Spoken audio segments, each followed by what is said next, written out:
ഇപ്പോൾ കഥാസാഗരം തയ്യാറാക്കി അവതരിപ്പിക്കുന്നത് ബോണി ജെ ബേസൻ.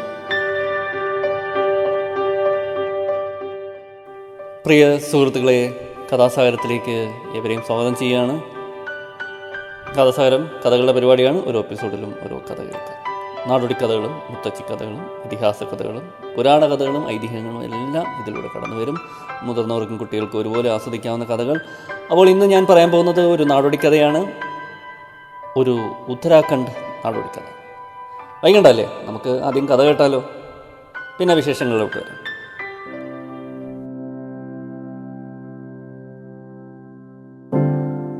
പരുളി ഒരു സാധു പെൺകിടാവായിരുന്നു.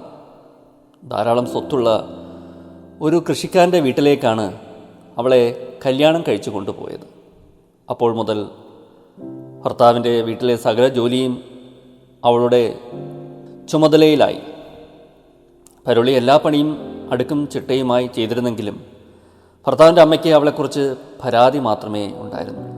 കല്യാണശേഷം പരുളിക്ക് ഒരിക്കൽ പോലും തൻ്റെ മാതാപിതാക്കളെ കാണാൻ പോകാൻ കഴിഞ്ഞിരുന്നില്ല. അതിനായി അനുവാദം ചോദിച്ചാൽ അമ്മായിയമ്മ അപ്പോൾ ചോദിക്കും, നീ പോയാൽ ഇവിടുത്തെ ജോലിയൊക്കെ ആര് ചെയ്യും? എനിക്ക് തീരെ വയ്യ എന്ന് നിനക്കറിയില്ലേ? അതോടെ അവളുടെ ആഗ്രഹം അവസാനിക്കും. അങ്ങനെ ഇരിക്കെ ഒരു ദിവസം പരുളിയുടെ ഗ്രാമത്തിൽ നിന്ന് ഒരു കച്ചവടക്കാരൻ വന്നു.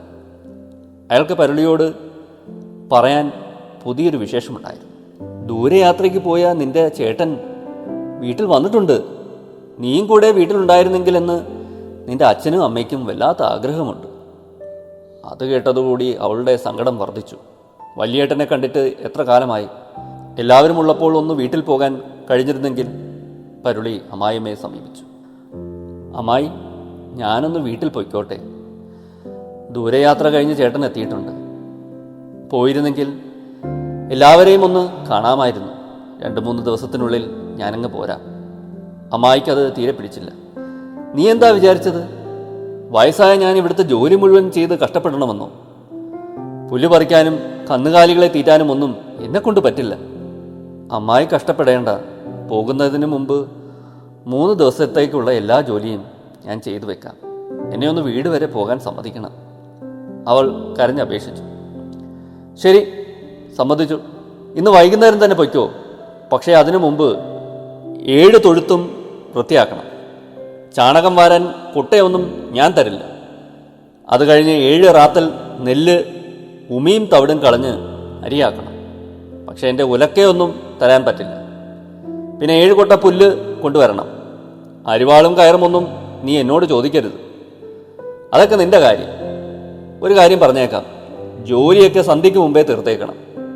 ഇരുട്ടിക്കഴിഞ്ഞാൽ പിന്നെ ഞാൻ വിടില്ല. അങ്ങനെ ചെയ്താൽ നിന്റെ വീട്ടുകാർ കുറ്റം പറയുന്നത് എന്നെ ആയിരിക്കും.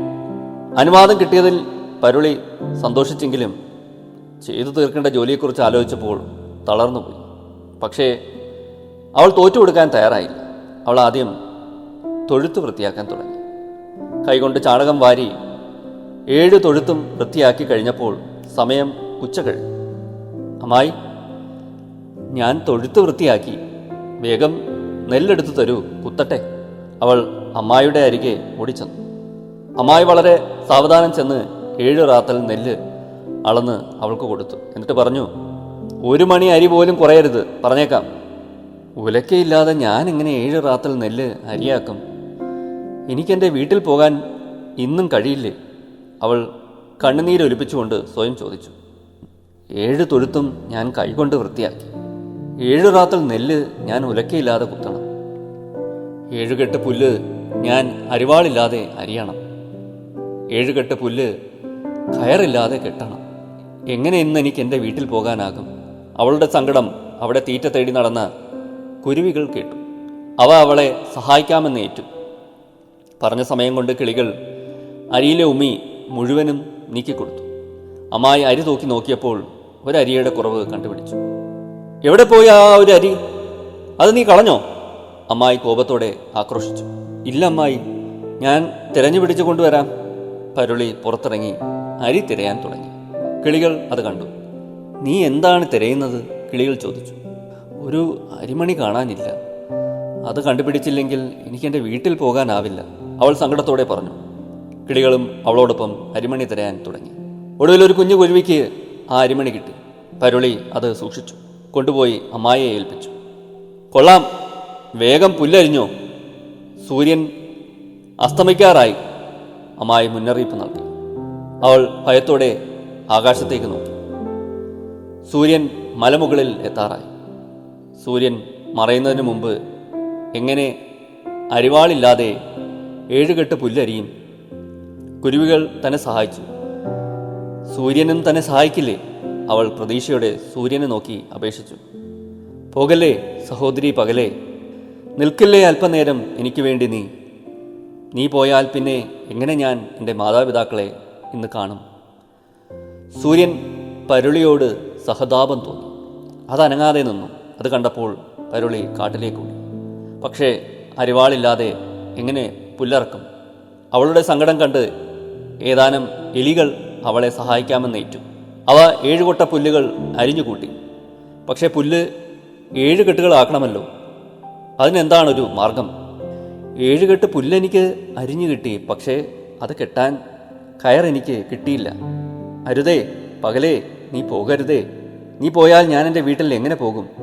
പരുളിയുടെ സങ്കടം കണ്ട് ഏതാനും പാമ്പുകൾ അവളെ സഹായിക്കാൻ ചെന്നു. അവൾ പാമ്പുകളെ കൊണ്ട് പുല്ലുകൾ കെട്ടി. അത് ചുമന്ന് അവൾ വീട്ടിലെത്തിച്ചു. എൻ്റെ എല്ലാ പണിയും തീർത്തു, ഇനി ഞാൻ പൊയ്ക്കോട്ടെ? പരുളി അമ്മായിയമ്മയോട് ചോദിച്ചു. അമ്മായിയമ്മ അമ്പരന്ന് നിന്നുപോയി. കുട്ടയില്ലാതെ ചാണകം വാരുക, ഉലക്കയില്ലാതെ നെല്ല് കുത്തുക, അരിവാളില്ലാതെ പുല്ലറക്കുക, കയറില്ലാതെ പുല്ല് കെട്ടുക, എങ്ങനെ അവളിതൊക്കെ സാധിച്ചു? ഇവളൊരു മന്ത്രവാദിനിയാണോ? അമ്മായിയമ്മയ്ക്ക് ഭയമായി. അവർ പിന്നെ ഒരക്ഷരം എതിർത്ത് പറഞ്ഞില്ല. അവർ പരുളിയെ സന്തോഷത്തോടെ യാത്രയാക്കി. മോളെ, നീ സന്തോഷത്തോടെ വീട്ടിൽ പോയി വാ. പരുളി വസ്ത്രം മാറി വേഗം യാത്ര പുറപ്പെട്ടു. അവൾ വീട്ടിലെത്തുന്നതുവരെ സൂര്യൻ താഴാതെ നിന്നു. അതിനുശേഷം പരുളിയുടെ അമ്മായിയമ്മ അവളെക്കുറിച്ച് ഒരു പരാതിയും പറഞ്ഞിട്ടില്ല.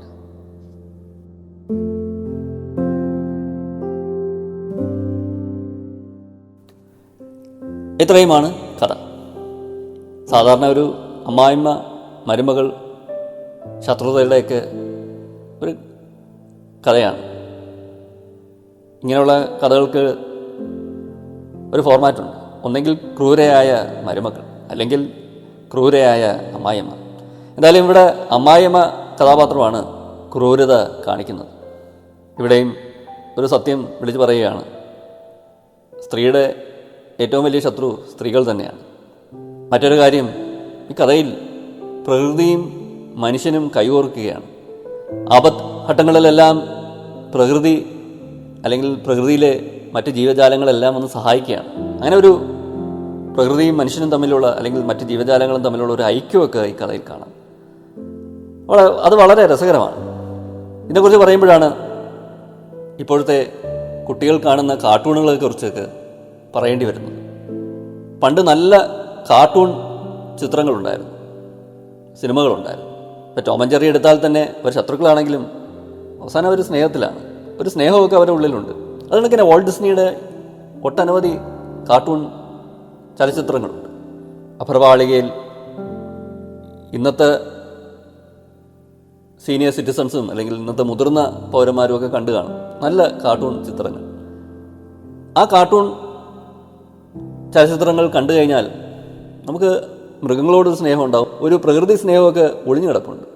അതിൽ നിന്നൊക്കെ വിഭിന്നമാണ് ഇന്നത്തെ കാർട്ടൂൺ അല്ലെങ്കിൽ കുട്ടികളുടെ ചലച്ചിത്രം എന്നൊക്കെ പറഞ്ഞ് നമ്മൾ കാണുന്ന കാർട്ടൂൺ ചലച്ചിത്രങ്ങൾ. അല്ലെങ്കിൽ നമ്മളിന്ന് പല കുട്ടികളുടെ ചാനലുകൾ വഴി സംപ്രേഷണം ചെയ്യുന്ന പല കാർട്ടൂൺ ചലച്ചിത്രങ്ങളും എപ്പിസോഡ് കണക്കിനുള്ള പലതും യഥാർത്ഥത്തിൽ വല്ലാത്ത കുട്ടികളെ മനസ്സിനെ വല്ലാതെ തെറ്റിദ്ധരിപ്പിക്കുകയും ഒരു വൈരാഗ്യ ബുദ്ധി അല്ലെങ്കിൽ അവരിലുള്ള ഒരു ക്രൂരതയൊക്കെ ഉണർത്തുകയൊക്കെ ചെയ്യുന്ന പല ചലച്ചിത്രങ്ങളും ഇന്ന് TV എന്ന മാധ്യമത്തിലൂടെ അല്ലെങ്കിൽ നമ്മുടെ വീട്ടിൽ പലപ്പോഴും പണ്ടൊക്കെ വിളിച്ചിരുന്ന വിഡ്ഢിപ്പെട്ടി എന്നാണ്, അതിലൂടെയൊക്കെ കടന്നു വരുന്നുണ്ട്. അത് നമ്മൾ മാതാപിതാക്കൾ ശ്രദ്ധയോടെ വീക്ഷിക്കേണ്ടതാണ്, വളരെ ജാഗ്രതയോടെ ശ്രദ്ധിക്കേണ്ട ഒരു കാര്യമാണ്. ചിലതൊക്കെ കണ്ടു കഴിഞ്ഞാൽ വളരെ ഭയാനകമാണ്. ചെകുത്താനും പിശാചുക്കളും ഭീകര ജീവികളും ഇവരെയൊക്കെ ഒരു വേറൊരു ലോകത്തോട്ടൊക്കെ ഈ കാർട്ടൂൺ ചലച്ചിത്രങ്ങൾ കൊണ്ടുപോവുകയാണ്. ഇതൊന്നും യാഥാർത്ഥ്യബോധമായിട്ട് ഒരു ബന്ധവുമില്ല. വല്ലാത്ത കുട്ടി മനസ്സുകളിൽ വൈരാഗ്യവും വിദ്വേഷവും പകയും ക്രൂരതയൊക്കെ ചിലപ്പോൾ കുത്തി നിറയ്ക്കാൻ ഇത്തരം കഥാപാത്രങ്ങൾക്ക് സാധിച്ചേക്കും, അല്ലെങ്കിൽ ഇത്തരം കാർട്ടൂൺ ചിത്രങ്ങൾക്ക് സാധിച്ചേക്കും. അത് നമ്മൾ സൂക്ഷിക്കേണ്ട ഒരു കാര്യമാണ്. ഓൾഡ് ഡിസ്നിയുടെയൊക്കെ പോലെ ഒരു നന്മയുടെ ഒരു ഇതിവൃത്തവും അവസാനം നന്മയുടെ ഒരു വിജയവും സ്നേഹവും മൃഗങ്ങളും മനുഷ്യരും തമ്മിലുള്ള സ്നേഹവും ഒക്കെ വിളിച്ചോതുന്ന കഥകളൊന്നുമല്ല. പലപ്പോഴും വല്ലാത്ത വയലൻസും അക്രമവാസനയും അക്രമങ്ങളും ഒക്കെ കാണിക്കുന്ന കാർട്ടൂൺ കഥാപാത്രങ്ങൾ. നമ്മുടെ ഭൂമിയിലുള്ള ഒരു ജീവിയായിട്ട് ബന്ധമില്ലാത്ത പല ജീവികളും ഒക്കെ അതിലൂടെയൊക്കെ കടന്നു വരുന്നുണ്ട്. ഇതൊക്കെ കാരണമാകുന്നു എന്ന് തന്നെ നമ്മൾ അന്വേഷിക്കേണ്ടിയിരിക്കുന്നു. അതായത് ഇന്നത്തെ യുവതലമുറയുടെ ഒരു വയലൻസും ക്രൂരതയും ഒക്കെ അതിൻ്റെയൊക്കെ ഫലമാണോ? അങ്ങനെയും കൂടി നമ്മൾ ചിന്തിക്കേണ്ടിയിരിക്കുന്നു. പലതും ചിലപ്പോൾ അവരെ വല്ലാതെ വൈകൃതങ്ങളിലേക്കും ക്രൂരതകളിലേക്കുമൊക്കെ നയിക്കുന്നുണ്ടാകും. നമ്മളറിയുന്നില്ലായിരിക്കും. അബോധ മനസ്സിലുമൊക്കെ ഇവരിതിങ്ങനെ കണ്ടുകൊണ്ടിരിക്കുമ്പോൾ അക്രമവാസന കൂടാനൊക്കെ വളരെയേറെ സാധ്യതയുണ്ട്. അത്തരത്തിലുള്ളൊരു ചിന്ത നമ്മുടെ മനസ്സിലുണ്ടാകണം, പ്രത്യേകിച്ച് മാതാപിതാക്കൾക്ക്. ഇവർ കാണുന്നത് നല്ലതാണോ ചീത്തയാണോ, ഇവരിൽ മൃഗീയ വാസന ഉണർത്തുന്നോ, ഇങ്ങനെയൊക്കെയുള്ള കാര്യങ്ങൾ കൂടി ചിന്തിക്കണം. അതിനെക്കുറിച്ച് ബോധവാന്മാരും ബോധവതികളും ഒക്കെ ആകണം. ഈ സമൂഹത്തിൽ ഇപ്പോൾ പടരുന്ന ഈ ഒരു ക്രൂരതയുടെയും ഒക്കെ കാരണം ചിലപ്പോൾ ഇത്തരം ക്രൂര ചിത്രങ്ങളും ക്രൂര കാർട്ടൂണുകളും മറ്റുമൊക്കെ ആണോ എന്ന് നമുക്കറിയില്ല. ചിലപ്പോൾ ഇതൊക്കെ മനസ്സിൻ്റെ അടിത്തട്ടിൽ അടിഞ്ഞുകൂടിയിട്ടുണ്ടാകാം. അത് ഏറെ ശ്രദ്ധിക്കേണ്ട ഒരു വസ്തുതയാണ്. സ്കൂളിൽ ചെന്നാൽ ചിലപ്പോൾ ഇതൊക്കെ കണ്ടിട്ടായിരിക്കാം ചിലപ്പോൾ കുസൃതികളും ചിലപ്പോൾ അതിരുവിട്ട ചില പ്രവർത്തനങ്ങളുമൊക്കെ ഇവർ ഏർപ്പെടുന്നത്. മറ്റുള്ള കുട്ടികളെ ഉപദ്രവിക്കുകയോ ഈ വയലൻസ് എന്നൊക്കെ പറഞ്ഞതിൻ്റെ നേരിയ ചില മിന്നലാട്ടങ്ങൾ ഇവരുടെ വ്യക്തിത്വത്തിൽ കടന്നുകൂടിയാൽ തന്നെ ഇതൊക്കെ ചിലപ്പോൾ മറ്റ് കുട്ടികളോടായിരിക്കും പ്രകടിപ്പിക്കുകയും സ്കൂളുകളിലായിരിക്കും ഇതിലേർപ്പെടുകയൊക്കെ ചെയ്യുന്നത്. എല്ലാ മാതാപിതാക്കൾക്കും ഇന്ന് വളരെയേറെ തിരക്കാണെന്നറിയാം, ജോലി തിരക്കും. അപ്പോൾ ചിലപ്പോൾ ഇവരെ അത്രയ്ക്കും ശ്രദ്ധിക്കാൻ സമയം കിട്ടിയെന്ന് വരില്ല. ടി വി തരുന്ന ഒരു ലോകത്തിൽ ഇവർ മുഴുകിയിരിക്കുമ്പോൾ അതിലൂടെ വരുന്ന അപകടങ്ങൾ എന്താണെന്നും പലപ്പോഴും മാതാപിതാക്കൾക്ക് അറിവുണ്ടാകില്ല. അവരുടെ കൂടെ ഇരുന്നാൽ മാത്രമേ അതൊക്കെ മനസ്സിലാക്കാൻ സാധിക്കൂ. അപ്പോൾ അത്തരം ചില വശങ്ങളും ഈ കാർട്ടൂൺ ചിത്രങ്ങൾ കൊണ്ട് എന്നുകൂടി നാം മനസ്സിലാക്കുന്നത് നല്ലതായിരിക്കും. ഇനി വരുന്ന തലമുറയ്ക്ക് അങ്ങനെ മനസ്സിലാക്കിയാൽ ഗുണം ചെയ്യും. അവരുടെ മനസ്സ് വല്ലാത്ത വൈകൃതങ്ങളിലും ക്രൂരതകളിലും ചെന്ന് എത്തിപ്പെടാതെ ഒരു പ്രകൃതി സ്നേഹത്തിൻ്റെയും സ്നേഹത്തിൻ്റെയും ഊഷ്മള ഭാവങ്ങളുമൊക്കെ നിറഞ്ഞൊരു ജീവിതത്തിലോട്ടൊക്കെ വരാൻ ചിലപ്പോൾ നല്ല ചലച്ചിത്രങ്ങൾ, നല്ല കാർട്ടൂണുകൾ സഹായിക്കും. അത്തരം കാർട്ടൂണുകൾ അവരെ കാണാൻ പ്രേരിപ്പിക്കുക. മൃഗങ്ങളും മനുഷ്യരും ഒക്കെ വളരെ സ്നേഹത്തോടെയൊക്കെ കഴിയുന്ന ഒരു ലോകം ഒക്കെ കാണിച്ചു കൊടുത്താൽ ചിലപ്പോൾ അത് നല്ല ഭാവങ്ങളെയും വികാരങ്ങളെയൊക്കെ സ്വഭാവങ്ങളെയൊക്കെ ഉണർത്തും. അങ്ങനെ ഉണ്ടാവട്ടെ എന്ന് പറഞ്ഞുകൊണ്ട് ഇന്നത്തെ കഥാസാഗരം ഞാൻ ഇവിടെ അവസാനിപ്പിക്കുന്നു. അടുത്ത എപ്പിസോഡിൽ കാണാം പുതിയൊരു കഥയും കുറച്ച് വിശേഷങ്ങളുമായി. ഇത്ര നേരം എന്നെ കേട്ടിരുന്ന എല്ലാവർക്കും നന്ദി, നമസ്കാരം. Signing off, Boney.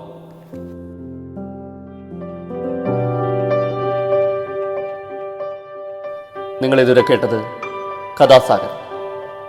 തയ്യാറാക്കി അവതരിപ്പിച്ചത് ബോണി ജെ ബേസിൽ.